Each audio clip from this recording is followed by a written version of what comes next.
Welcome back to Up North at 4. I'm about to talk to Lee Powell. He's a video journalist for the Washington Post, and he put together a piece on Wasa and its crucial role in this year's election, rather. Let's take a look. The city of 39,000 in central Wisconsin could be central to how the state swings in the 2020 election. What's happening in Wasa and the Wisconsin River Valley goes beyond politics.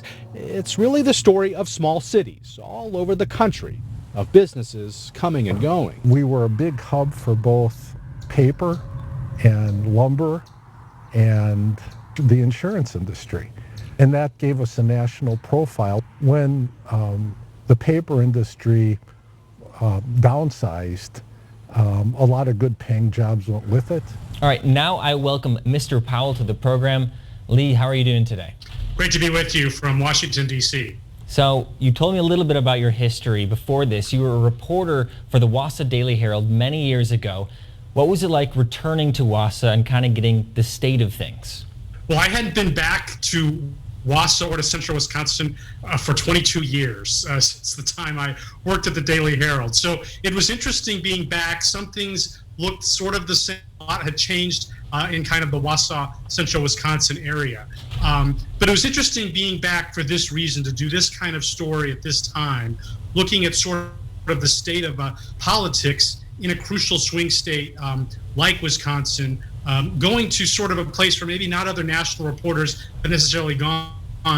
People go to maybe Wisconsin, around Milwaukee or around Madison, because those are the big population centers. But we went up north to central Wisconsin, to the Wasa, the Stevens Point area, to sort of see what the issues were, what was on people's minds, and kind of how things were playing out so far leading into the November election coming up in a couple months. So let's dig into that decision a little bit. Why decide on Wasa? Why is this playing such a crucial role this November?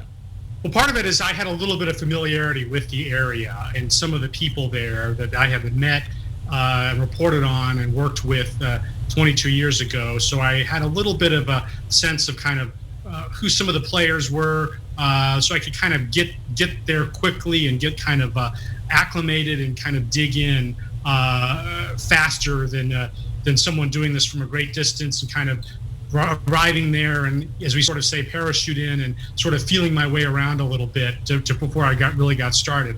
But the more we looked at Wasa, at Marathon County, at that central part of the state, if you go back, as we did in the piece, all the way back to 1988, so 32 years ago, over those presidential elections, it's been exactly split. It's gone four ways, 4 times for a Republican, 4 times for a Democrat. So if you want to find kind of a place where there has been some split, where there has been some feelings on both sides, and it's not tilted one way or the other, that seemed like a good place. Although in the last election in 2016, it did go pretty heavily, favorably toward Donald Trump. We wanted to also explore that and see why people supported the president last time, if that support still held this time, and what may be changing, especially in times like this when we're facing a pandemic, when we're facing economic hard times. How is that all going to play out in a place like central Wisconsin and like Wasa? Well, Lee, let's take one big step back. So you were a reporter here more than 20 years ago, and a common refrain I'm hearing is the divisiveness keeps increasing in this country. Did you sense that in Wasa? Is this a different Wasa than the one you reported on all those years ago? I think in some ways, yes. 20 plus years ago, it was certainly a different time in terms of politics and how people felt when I was there, although it was a very short time, a little over a year, and it was not in a hard election cycle like now. You could tell people kind of were on both sides, and people, were Republicans, people were Democrats, but that didn't really seem to dominate kind of the political discussion at the time. One of the big stories I covered way back when was a big school referendum in Wasa that actually led to the building of Wasa East High School many years ago now. And that, of course, that was not a divisive party line, partisan type election. It was more about issues and, is this good for the community? Is this good for kids, for the education that we're offering? But fast forward to the time now, and what I really found was was interesting when you approach people with a camera. There's a little reluctance at first, a lot of reluctance, in fact, for some people wanting to say anything at all, maybe because of how they look, how they may sound.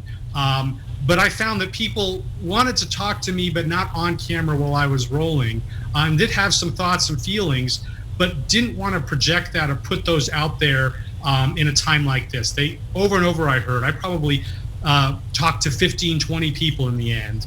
And most of those, didn't want to go on camera, but the overwhelming majority said, it's such a divisive, partisan time. I just feel like I couldn't be out there and say what I wanted to say without risking relationships I have either at my work, in my church, in my kids in school, or just among my family. And so, to not even really be able to express themselves, to say what they really wanted to say in a little more of a public, on the record setting, I think was telling. And it'll be interesting if that kind of holds in the other places that I'm going to go around the country leading into November, if that's something that's maybe a little unique to Wisconsin. And as one person said in the piece, it kind of goes back to maybe a little bit of our Midwestern kind of niceness and not wanting to appear divisive or have an edge necessarily, and kind of wanting to be a little nicer and, being a little more approachable and welcoming to all people. Well, great perspective here, Leal. Thank you so much for joining us. I wish I could talk to you longer. We're running out of time, so we will have to say goodbye, but thanks again for joining the program. Good to be with you from Washington. Thanks, Lee. All right, we will be right back after the break with Jeff.